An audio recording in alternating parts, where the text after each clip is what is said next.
today, magkakonduct ako ng assessment para ma-determine ang phonetic inventory ni Billy. Itetest ko ang ability ng pasyente to imitate various sounds. Hi, Billy. Ako si Ate Rona. Meron akong ginawang game sa'yo. Huwag ka mag-alala, madali lang to. Gagayahin mo lang ang bibig ko. Okay, sumunod ka lang. Ready ka na ba? Okay, game, Billy. Gayahin mo lang ako, ha?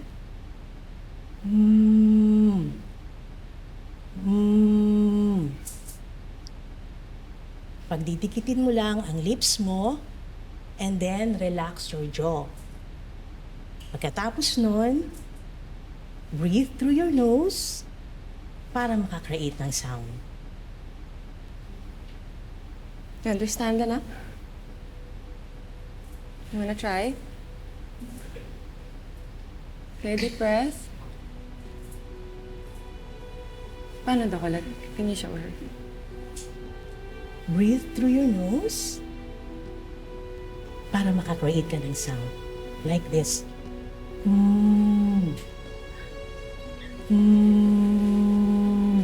wanna try na? Okay, make a sound. You can do it. You can do it, anak, okay? Try again. Isa pa. Okay, isa pa. Hana, baka dapat pagpahingayin na muna natin si Billy. Huwag natin siyang i-pressure, baka ma-overwhelm yung bata. Paano siya magpo-progress kung hindi siya mag-exert ng effort? Gusto ko lang naman kasi iwasan na hindi ma-frustrate si Billy. Baka kasi mamaya mas mawalan siya ng gana na mag-therapy, di ba? Ayaw natin yun. Ayaw natin siyang ma-stress. With all due respect, I think the speech pathologist knows what she's doing, so wag na lang tayo makialam. Also, can you not teach me how to parent my daughter?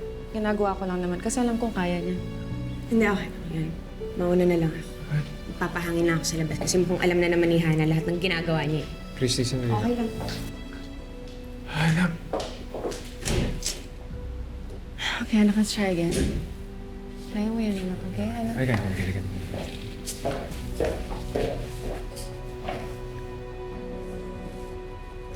Bakit mo naman ginawa yun? Bakit mo naman pinamukha kay Christy na ikaw ang tunay na nanay ni Billy? Tumutulong na naman yung tao dahil may malasakit siya sa anak natin.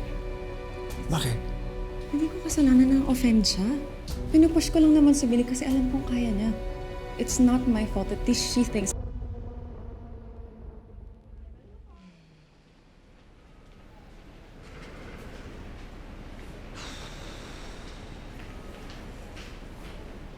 Christy, Kausa, anong ginagawa mo rito? hindi pa po kasi tapos yung therapy ni Billy. Pero naisip ko nang alis na lang ako doon. Baka ano pang masabi yung magawa ko dun sa Hana na yun eh. Halika, maupo ka nga. Anong nangyari?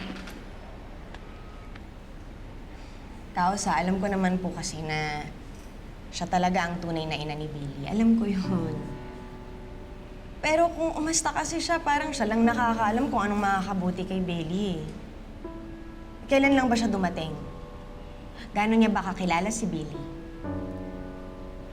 Minsan kasi, Kausa, kapag mas pinapuwersa mo yung tao, pag mas dinidikdik mo yung bata, mas lalo silang panghihinaan, mawawala ng gana.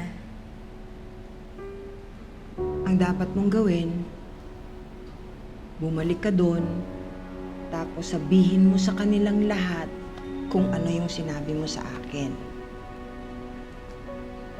Alam mo, ikaw, teacher ka eh. Mas may karanasan ka sa pagtuturo. Alam mo kung ano ang dapat gawin. Tsaka, huwag kang papatalo doon kay Hana. Hindi ko mo siya ang tunay na ina ni Billy, mas may karapatan siya. Dahil naging nanay ka na rin naman ni Billy, hindi ba? At malapit na kayong ikasal ni Leon. So magiging legal ka na. Dapat ipaglaban mo ang lugar mo sa buhay ng mag-ama. Halika na. Halika na. Salamat, Rosa.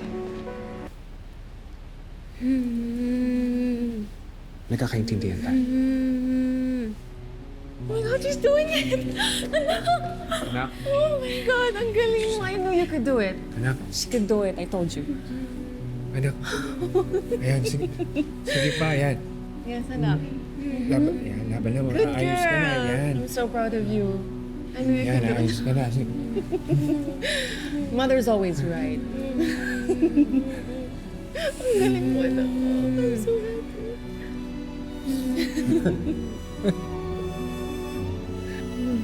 Good girl, good girl. We're so proud of you, anak.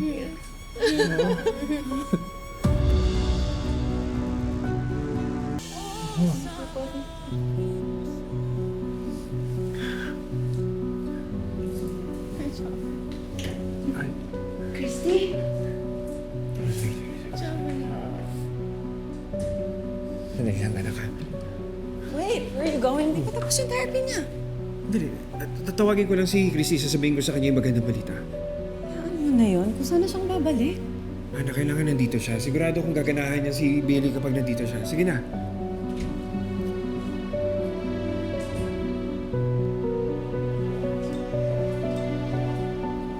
Tuloy natin. Sige, Billy, tuloy natin. Kausa? Nakita mo ba si Christy? Kaalis lang. Oo, ba't umalis? Sandali lang ho ah.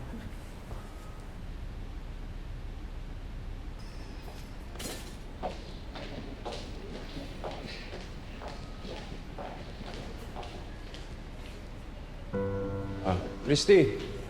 Christy! Oh, ba't aalis ka na? Hindi ka man lang nagpapaalam sa amin.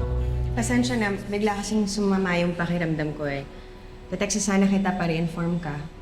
Ganun ba? Oh, alika, hati na kita baka kung ano pa mangyari sa'yo. Hindi na, wag na, okay lang. Christy naman bakit ayaw mo? Hindi na okay na kasi naghihintay sa akin si Nonette sa baba. Tsaka hindi pa naman tapos yung therapy ni Billy. Baka hinihintay ka na rin ni Hannah na bumalik. Christy, alika na ako na. Hindi, okay lang. Sige, mauna na ako, Leon. Close open po natin, ma'am, yung right and left hand po natin. Kung kaya po. And try to squeeze this ball po para ma-practice din po yung grip po natin, ma'am.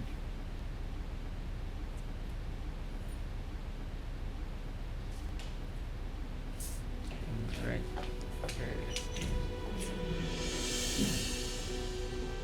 Oh, Christy. Good you're here. Nag-start na yung occupational therapy ni Bailey. Leon, di ba sinabi ko na sa'yo na meron akong nahanap na occupational therapist kay Billy? Ano to? Hindi mo kasi sinasagot yung tawag ko eh. Tapos hindi ko naman inaasahan na may kinuha na itong therapist. Don't worry. Si John naman yung pinakamagaling sa field niya. I mean, Billy's in good hands. Cause, ayos lang. Aalis na lang kami ni Oliver. Okay lang. Diyan lang kayo, Kaz, ha? Huwag muna kayong malas. Ayusin ko to. Leon, hindi mo ba alam na nag-cancel pa to ng mga pasyente para lang ma-accommodate niya si Billy? Yun ba yung problema? It's no problem. Bayaran ko na lang yung araw mo, sir. Magkano ba yung rate mo? Alam mo, Hannah, hindi naman kasi pera yung problema. May kasunduan kami ni Leon. Kaya dapat inaalam mo muna yung mga bagay-bagay bago ka nagdedesisyon ng sarili mo. Hindi yung pupunta ako dito, tapos malalaman ko na lang, nagbago na lahat. Sorry, Christy. Hindi ko kasi alam na kailangan pala magpaalam ng tunay na nanay tungkol sa anak niya. I didn't know. Sana. Tama na. Sige na, ako nang hihingi ng paumanin sa inyo. Donette, pasensya ka na sa abala. Pasensya na, pare ha. Yun na nga, nakakuha na nga kasi si Hannah ng therapist eh. Mas mabuti siguro kung ipagpatuloy na lang namin ito. Christy. Okay. Tara na, Kaz. Tara na, Oliver.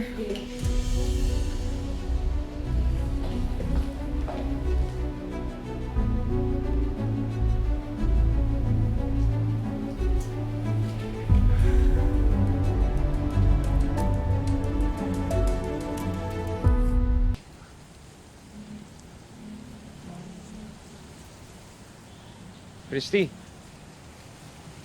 Dali lang, dali lang. Ano? Galit ka ba sa akin? Sana naman huwag na natin pagtalunan yung lituhan na nangyari. Para kay Billy naman yun eh. Ha? Ngayon, okay lang naman kasi yun. Walang problema sa akin na may nakuhang bagong therapist, si Hana. Okay nga yun, di ba? Expert. Nasasama lang naman kasi ng loob ko yung nagdesisyon na tayo, tapos pagdating ko dito, mabibigla ako na binago na. Kasi nga, tinatawagan kita, hindi ka naman sumasagot sa akin. Hindi naman kasi ito yung unang beses, Leon eh. Umpisa pa lang, kala ko pareho tayo ng kinatatayuan pagdating kay Hana. Na hindi muna natin siya papapasukin sa buhay ni Billy. Kasi nga, di ba, diskumpiyado tayo sa ugali niya. O tapos magugulat ako, okay na pala kayo, okay ka na sa kanya.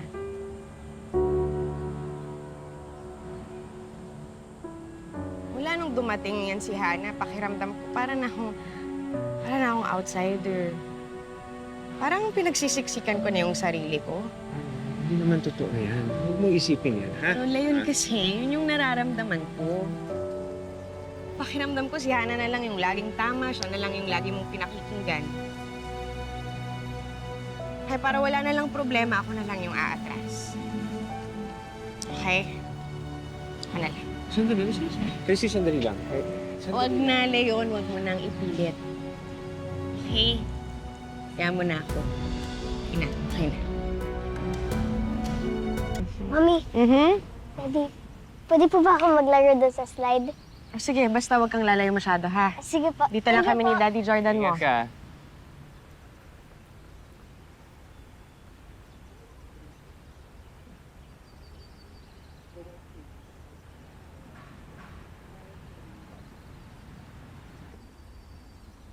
Ayos ka lang ba?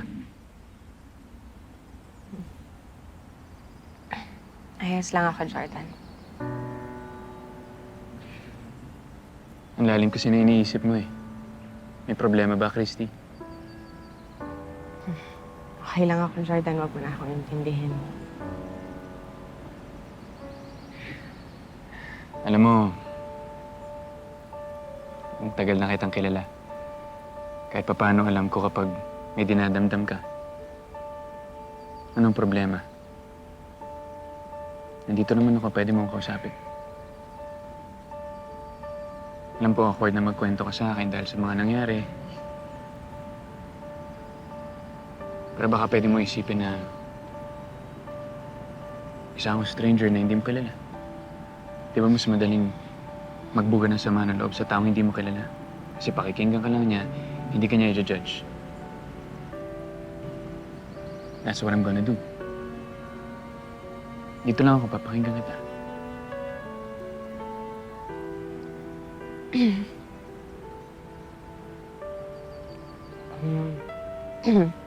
Bumalik na kasi yung biological mom ni baby. Akala kasi naming lahat na patay na siya nung nakaraang 15 taon. Pero buhay pa pala siya. Kaya ayun, sila ngayon yung nagbabantay kay Billy sa ospital. At saka sila ni Leon ngayon yung nagde-desisyon para sa mga treatment ni Billy. Parang parehas pala yung sitwasyon natin before sa nangyayari sa'yo. Parehas kayo nag-a-attempt na bumalik sa buhay ng anak ninyo. Kaya lang, ngayon kasi ako na yung nasa pwesto ni Shaira eh.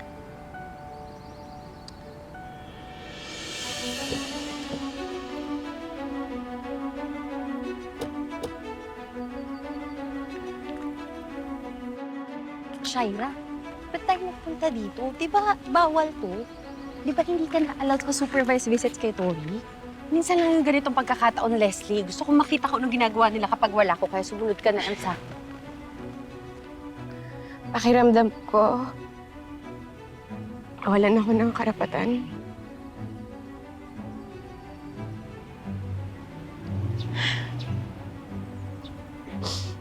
Tapos yun yung masakit, Jordan. Kasi hindi naman siya naiba sa akin. tunay na anak ang turing ko kay Billy. Yun yung masakit eh.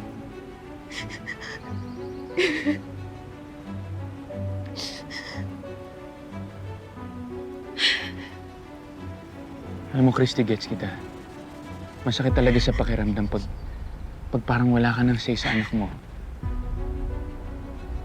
Ganyan mismo yung naramdaman ko nung binawala mo si Tori na pumunta sa kasal ko.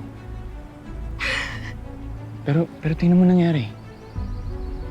At the end of the day, napag-uusapan naman lahat eh. Ngayon, okay na. Kaya wag na wag ka mawawalan ng pag-asa. Dahil naniniwala ako, magiging okay din ang lahat sa inyo ni Leon, pati sa nanay ni Billy. Okay? Kung sana lang.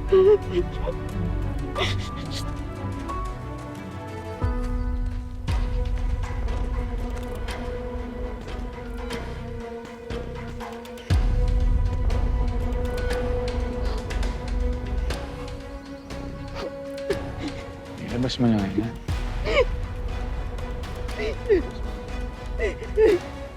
Hindi, nandito ako. Hindi kita iyon.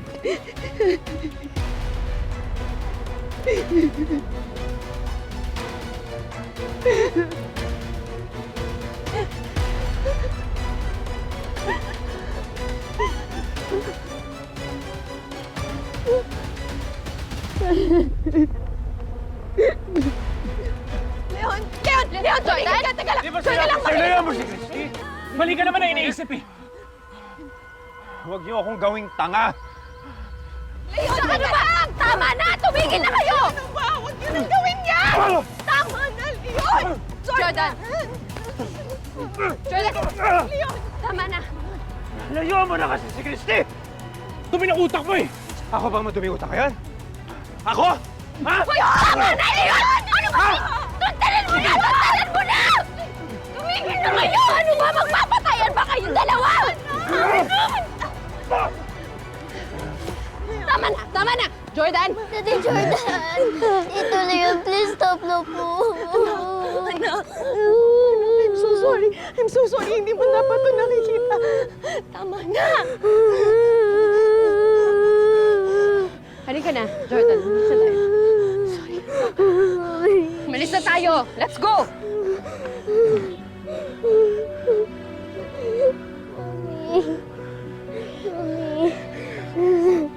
I'm sorry. Sorry.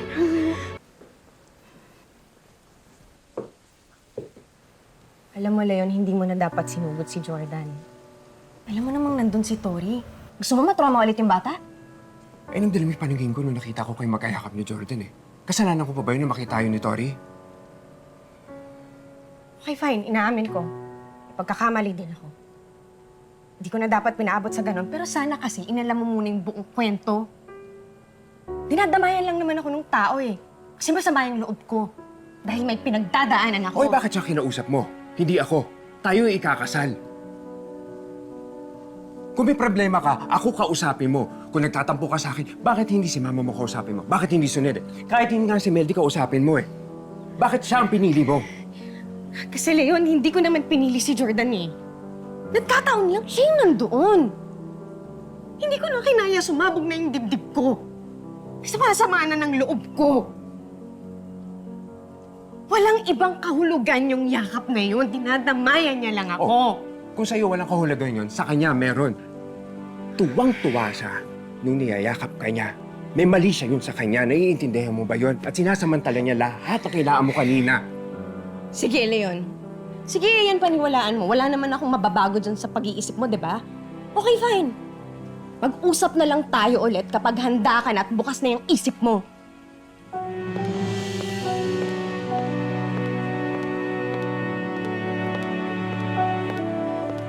Meldy, pakiatid nga si Leon sa gate.